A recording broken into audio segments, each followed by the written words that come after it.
साथी नमस्कार। एक प्रश्न और मेरे को आया था जिसमें मेरे से पूछा गया था कि मैरिज जो सर्टिफ़िकेट है उसकी रजिस्ट्रेशन कैसे जो है वो कंसर्न्ड एसटीएम ऑफ़िस में करवाते हैं।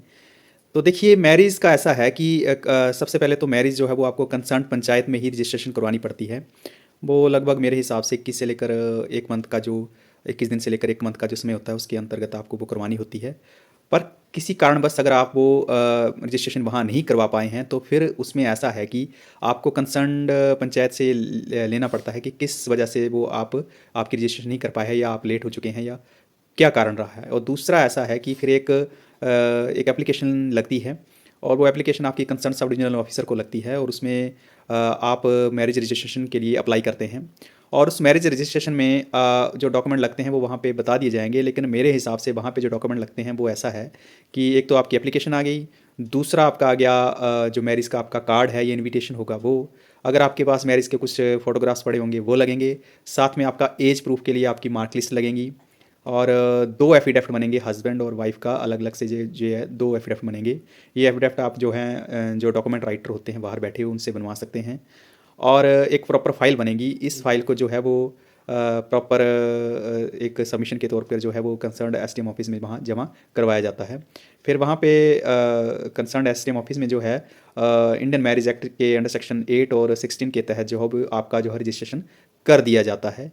ये एक साधारण सा प्रोसेस है लेकिन अधिकतर लोगों को इस चीज़ के का नॉलेज नहीं होता है और वो यहाँ वहाँ पूछते हैं।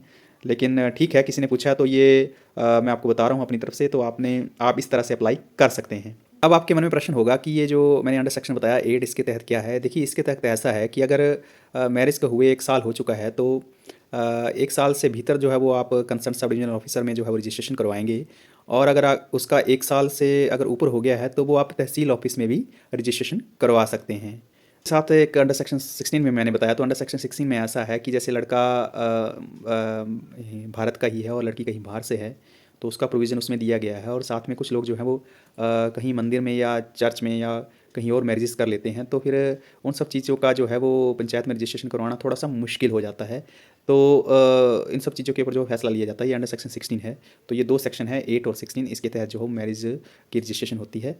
एक साधारण सी प्रक्रिया है लेकिन कोशिश यही की जाए कि जब भी मैरिज हो तो उसका जो है वो आप जो वधू वाला पक्ष है जहाँ से मतलब वधू को ब्याह के लाया गया होता है तो वहाँ से आप कंसर्न पंचायत से वो स्ट्राइक आउट करवा के और आपका जो कंसर्न जो आपकी वाली पंचायत है वहाँ पे उसकी रजिस्ट्रेशन जो है वो करवाई जाए। और ये मैक्सिमम लोग वैसे करवा लेते हैं लेकिन किन्हीं कारणवश ये सब चीज़ें छूट जाती हैं, तो इसका एक प्रोसीजर ये मैंने आपको बता दिया। ये इंडियन मैरिज एक्ट है और इसकी रजिस्ट्रेशन जो है वो कंसर्न एसडीएम ऑफिस और तहसील ऑफिस में हो सकती है। तो इस तरह की जानकारियाँ आपको प्रोवाइड करता रहूँगा। आपके कुछ प्रश्न होंगे इसके बारे में तो आपने ज़रूर कमेंट बॉक्स में पूछने हैं। बाकी वीडियो को शेयर ज़रूर करना है, इस तरह की जानकारी लोगों के पास पहुँचनी चाहिए और बने रहिए नवीन के साथ। बहुत बहुत धन्यवाद। जय हिंद, जय भारत।